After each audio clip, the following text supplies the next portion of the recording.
I'm Enzo, and today I'll be playing more Auction Not Included Spaced Out. Starting off, we're going back to the main planetoid. Settling, or at least trying to settle on the lava planetoid was a huge disaster. I may be back sometime in the future, who knows. After that, we get New Duplicant. They have Science, Athletics, Agriculture, and Tier 3 Masterworks. A great duplicant all around for just less construction. An awesome deal. I sent some more rockets on missions because I only had one landing pad free, and I would have to land 2 of the rockets. I'll have to deconstruct one a bit later. Oh yeah, I now remember the other reason I was trying to get back home. We ran out of water. I realize now I could ship more over, but yeah, there's no water in the bathrooms here, so there are gonna be some messes. After that extremely turbulent journey, we came back with the one thing I wanted. Niobium, which means we can make thermium, and thus our thermium domination begins. Because I have such a little amount of steel and I don't do any critter ranching, or much at least, I'm going to be using thermium as my primary metal for pretty much everything at this point. When duplicants are in an atmo suit and they're gasping for air, they don't actually consume oxygen. It's a weird little bug, but this means I can just leave the pilots in their atmo suits and never have to worry about storing oxalite in the rockets anymore. And for our next major project, which will be the majority of this episode, I'm gonna have to clear a huge area down in the bottom left corner of my world, which means mopping up all of this water. I'll pump out some of it later, but I'll try to mop out as much as I can, just because it's way easier.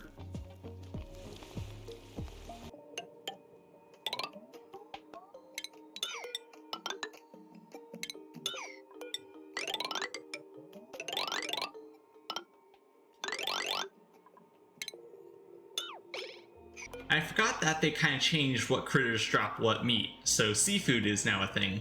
Sandy shells drop seafood because, you know, they're sea creatures. Kinda makes sense.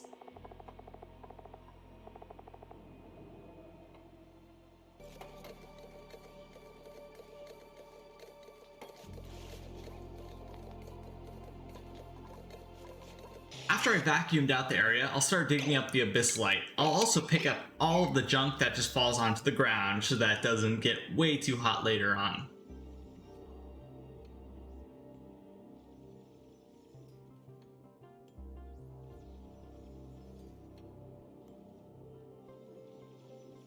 Okay, I'm not going to show me building all of this thing because it went through a few redesigns while I built it, but here's the first kind of edition of it. I have tested this design in a test world, so it does work, but it's kind of just flipped. All of these were supposed to be on the right side. I'm talking about vents, of course. But it doesn't matter, this still works this way. The floor was also entirely supposed to be thermium, but that didn't work that well, so here it is. Upgrades later, I'm putting batteries in here because this is meant to make power, so I can also store it here too. And then the thermal aqua tuners will actually cool half of the water that comes out for future use. And thanks to where I built this and the derpy design of this world, I have to build this. It looks horrible, yes, but this is just a compacted liquid lock. I have no clue why I used a normal vent to put hydrogen into here. I used a high pressure vent after this so I could fill it completely up and overpressurize it a little bit, but yeah, lesson learned.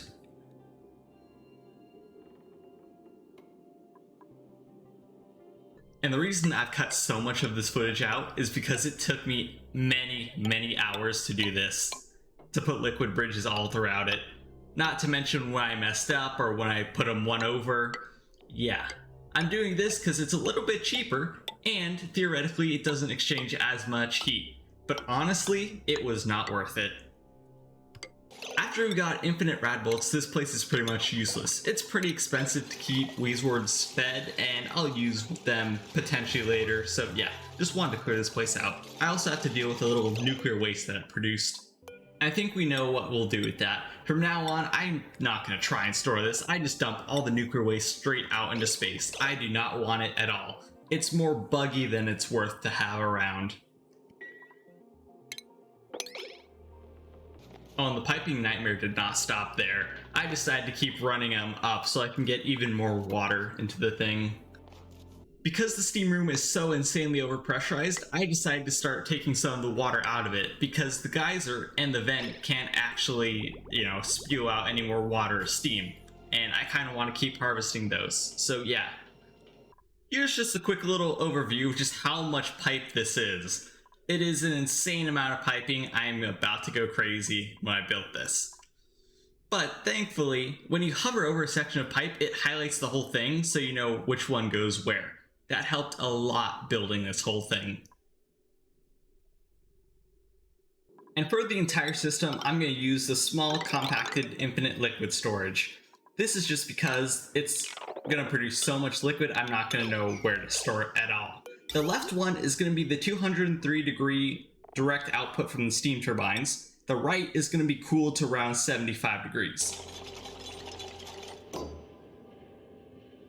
Okay, so this is me starting it up. However, I kind of learned very quickly that this was a terrible design.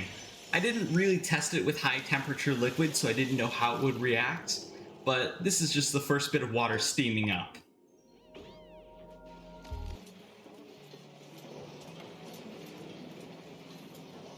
All was going perfectly well until I decided to add more liquid. What I didn't account for was that it was so hot coming in, the second it would go into the pipe, it would just instantly evaporate. So yeah, I had to fix this. It was a simple fix though. I just put the thermium liquid pipes as the bottom one only, so it was guaranteed to evaporate as it got out of the pipe.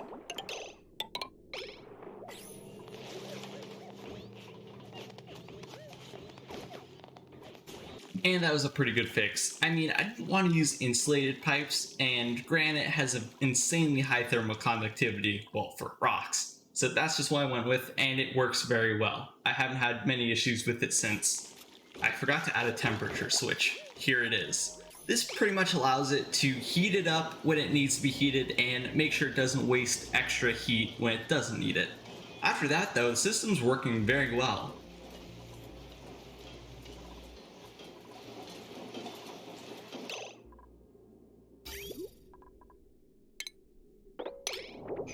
Alright, I realized how terrible this design was. The duplicants are literally just standing in the way of the rad bolts that are going into the research machines.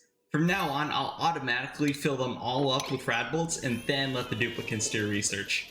Thankfully though, Shizu does live through this. I still haven't had a single duplicant die, and I very much want to keep it that way. Also wait, isn't Shizu supposed to be a ghost? How could she die? Also, I'm not sure if you have to decontaminate these, but there were so many germs, I decided to anyways. I don't know what radioactive contaminants do, how they get duplicants sick, but better safe than sorry. Alright, so I was gonna do a whole segment about how I messed the infinite liquid storages up, but pretty much I just put a blob of visco gel because the hydrogen I was planning to use didn't work. So yeah, there you go. Boom, infinite liquid storage. And this thing works amazingly. I can feed it every single water line at once, and it still will be fine, until it overpressurizes at around 1,000 kilograms per tile. Then you're in a bit of a pickle, but for now, it works amazingly. I was checking back on the third planetoid, and it looks like pretty much most of the molten core has solidified, which is pretty neat. But I was going back here with Mikado so that we could get even more resin.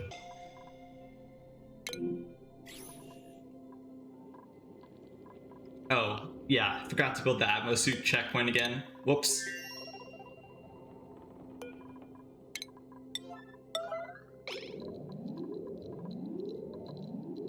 We also have hydrogen rockets now.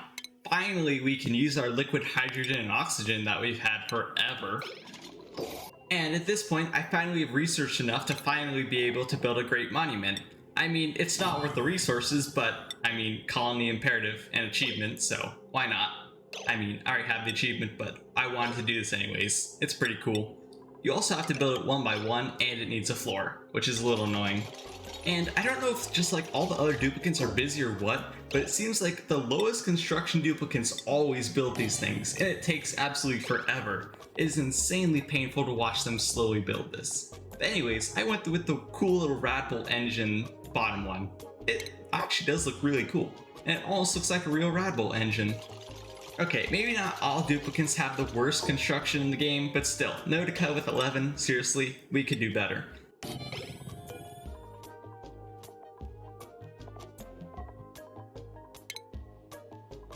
I'll admit, the rocket one looks a little bit derpy, especially with the tiles there, and I didn't want any critters, so I'm gonna try this pose. I think I have a cool idea for it. It's done. Now I just need to find a decent head for this. Now, the new spaced out ones are kinda derpy, and a little bit gross, honestly. The critters, I don't want any critters because they're annoying, so I went with, I believe it's May. I believe that's her name. And it's a very smug, awesome looking, great monument. But there was an issue. That did not fulfill the imperative. I was trying to figure out why. Well, it appears not all of our duplicates have over 16 morale. That's an issue. But thankfully most of them were on the second planetoid, and I know how to solve that pretty easily.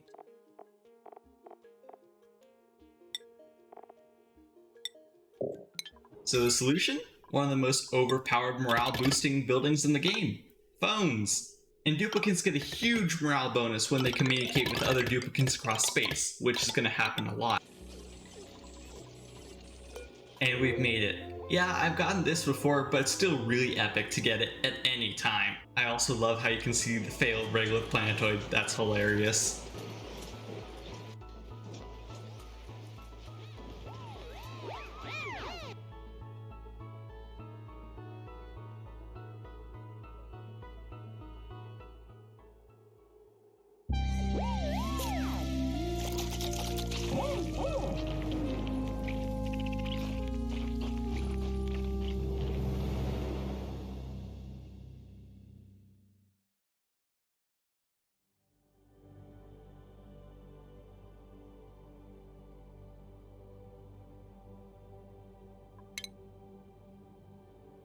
That was completely awesome.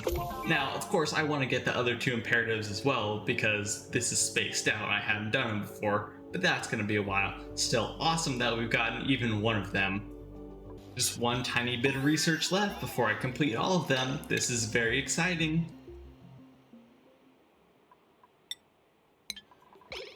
Oh yeah, so now that we've done all the very annoying research, we just have basic and advanced, I can destroy all of these buildings and I can clean up and be done with this area. Finally.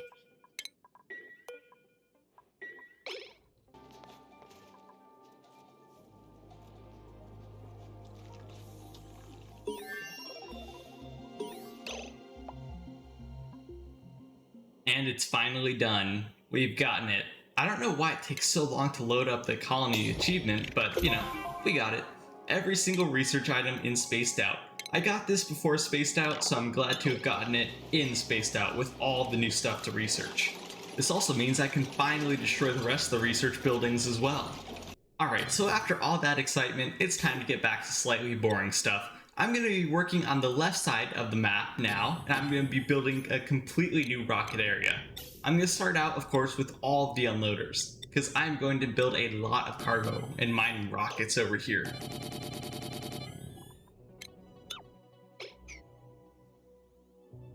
These hydrogen rockets produce an insane amount of steam, so I'm going to build this little insulated tile wall so that what few solar panels I have left don't get damaged from the heat. After that, every third rocket platform is going to have ladders instead of a rocket. This is just so that the duplicates can get around the whole place easier, especially when rockets have been launched already.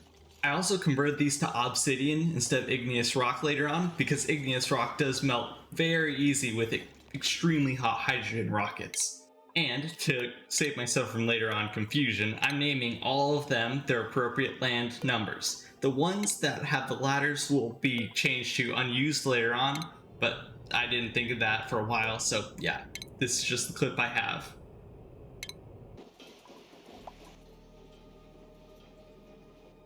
Anyways though, that's gonna be it. I hope you guys enjoyed, and thank you for watching. I mean, there's still so much to do in this world, and there's still a crap ton of footage I have to deal with, so I hope you guys truly do enjoy Auction Not Included, because it's one of my favorite games for sure.